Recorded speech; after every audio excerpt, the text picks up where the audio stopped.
Unseasonably warm temperatures, growing drought and fire weather concerns, and the active tropics are all the main storylines in today's weather forecast.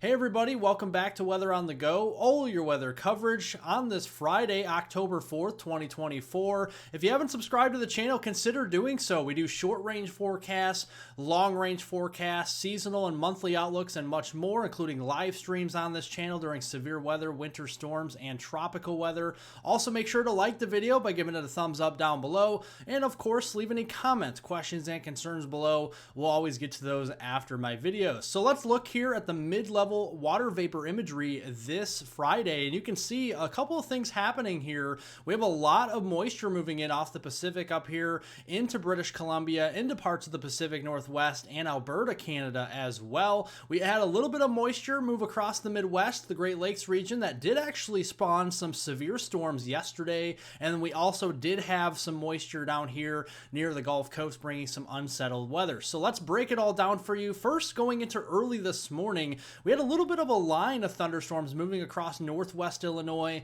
but especially building back here into southeast Iowa, and the stronger storms in Iowa here into the city of Keokuk, Iowa, actually producing some, pocket change hail around nickel size, penny size, even upwards to quarter size hail yesterday evening, but again, early this morning. So definitely something to watch out for there. And it actually did dent some cars in some of those cities as well.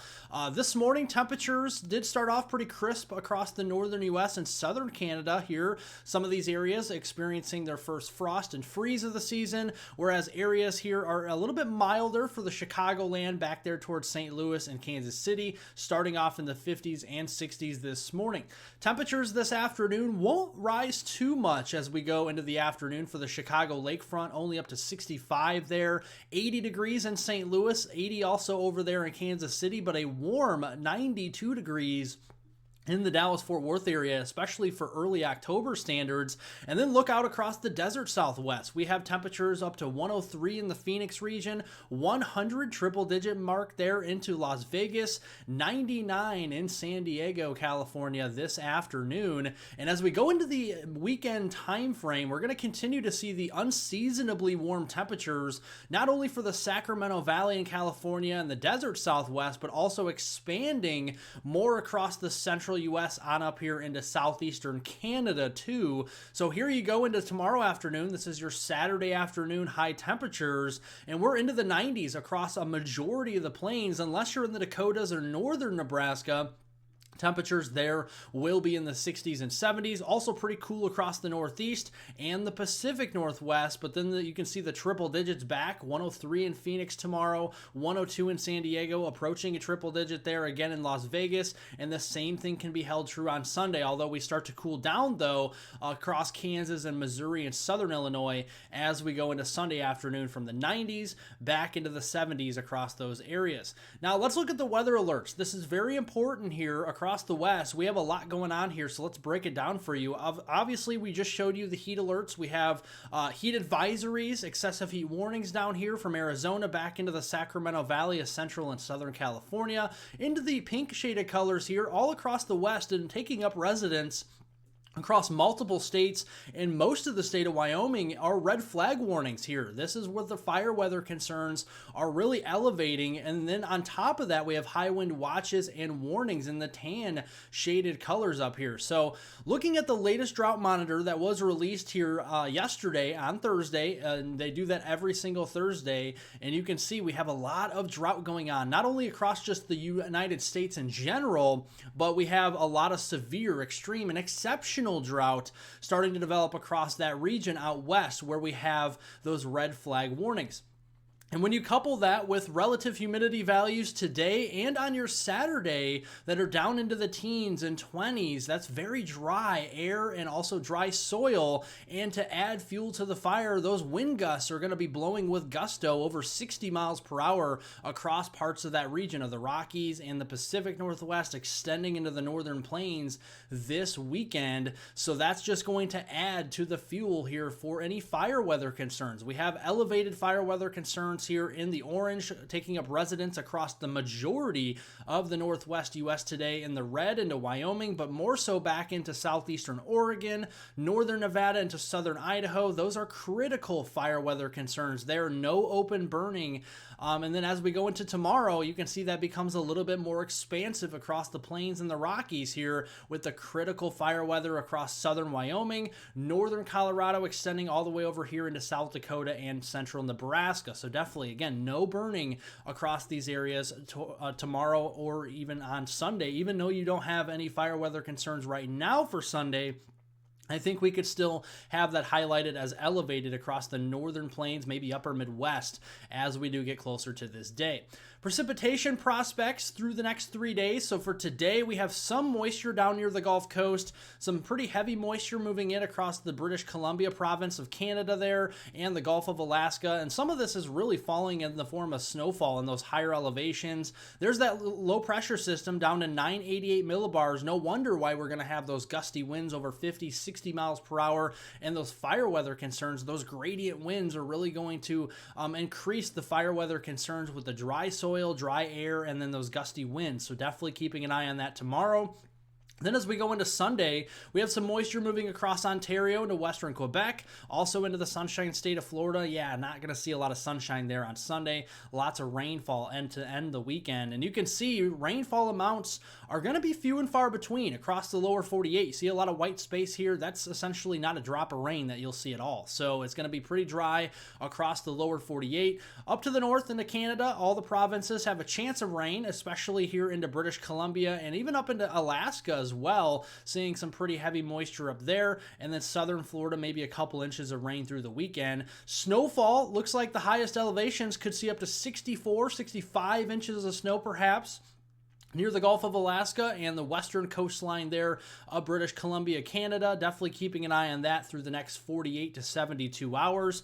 Heading into next week, we have a blocking pattern setting up across North America, whereas we have the ridge of high pressure here. That's what you see in orange, and the blue is your low pressure trough, and you can see one on either side of that ridge over here into the Northeast Pacific, and another one over here into the Northeast and the Northwest Atlantic. And every time we see a trough try to enter into the United States, it has to move up and over top of that ridge, kind of like a roller coaster. And when it does that, the ridge amplifies and we start to see those more unseasonably warm temperatures here also amplify as we go into next week. So more of the same as we go into next week. If you're tired of the heat out west, well, I'm sorry, but we're going to continue to see that as we go into next week, and it's going to come with a lot less fanfare. We're really just not going to see a lot of moisture across the United States either, especially in the eastern U.S., very dry. And that's some good news with the relief efforts going on here with after Hurricane Helene into especially North Carolina, South Carolina, Georgia, and Florida, and all those areas, and Virginia as well. Thankfully, they can get a lot of relief from that going on, and clearer skies to work with that relief efforts out there. So that's some good news. And here's the moisture across the United States and Canada next week. You can see the heaviest up there in northern Canada and then southern Florida as well. And in fact, we could be seeing several inches of rain down into the Miami, Fort Lauderdale areas, the Florida Keys, Fort Myers, Naples, Daytona Beach. These areas could be seeing several inches of rain, and some areas could be even seeing up to 20 inches of rain. Is not out of the realm of possibility if a system develops in the Gulf. We'll talk about that in just a moment. But as we go into early next week, Monday the 7th and Tuesday the 8th, we have a marginal risk for flash flooding here in central and southern Florida. So there is a chance that we could actually have some flooding with all of that rainfall really coming down over that 3 to 5 day period next week. Snowfall prospects, well, in the United States, not really seeing much in the Rockies. The higher elevations, though, up into Alaska and the western Canada, and then up there toward portions of the Arctic Circle. Obviously, it's cold enough up there. We're going to see some snowfall, an additional 40 to 50 inches, and some of the highest elevations as we go through next week. Let's talk the tropics. Things are very active here after what was a pretty slow start to the hurricane season. Things have picked up really after Helene formed, and we actually have Major Hurricane Kirk out here as a Category 4. We have Tropical Storm Leslie out here as a strong tropical storm, and an area of interest over here in the Gulf of Mexico to talk about as well. Let's first talk about Major Hurricane Kirk, because this is going to be a system that is going to be a fish storm, and it is a fish storm right now. It's going to curve out to sea and may affect Europe as we go into the middle of next week. So be watching out for that if you do live over in Europe. And this is an impressive IR. This is the infrared satellite imagery here of Major Hurricane Kirk. This is a Category 4, really close to Cat 5 strength, and the eye is very defined here. And we also have a system that is currently a strong tropical storm at 65 miles per hour. This is Tropical Storm Leslie, a little bit further out there in the main development region. That's also likely to be a fish storm, but also increase to Cat 1 or 2 hurricane strength through the middle of next week. And this is what Tropical Storm Leslie looks like. A little bit more disorganized, obviously not an eye or anything like that like Kirk has, but this could develop an eye as it develops into a Cat 1 or 2 hurricane over the Atlantic. Closer to home here, we have a 40% chance of development over the Gulf of Mexico and near the Yucatan Peninsula over the next 7 days. This has been an area we have been watching for the past several days. The thermodynamics are there. The water temperatures are warm across this region, so we are continuing to watch that. Now, the good news is we did have a lot of upwelling after Helene happened. So the good news from Helene, if any silver lining from Helene, is that it did mix up the water across the Gulf of Mexico, making it a little bit less favorable for storms to develop, but it's still pretty warm out here, especially back into the southern Gulf and the Bay of Campeche here. So looking at the EPS ensemble, this is your European ensemble guidance this weekend. Not really seeing too much development this weekend, but as we get into next week, early next week, Monday, Tuesday timeframe, a weak tropical depression or tropical storm could develop, and then especially later next week near the Florida Peninsula there, this is likely to be a rainmaker, maybe some wind with it, but nothing like we saw with Hurricane Helene.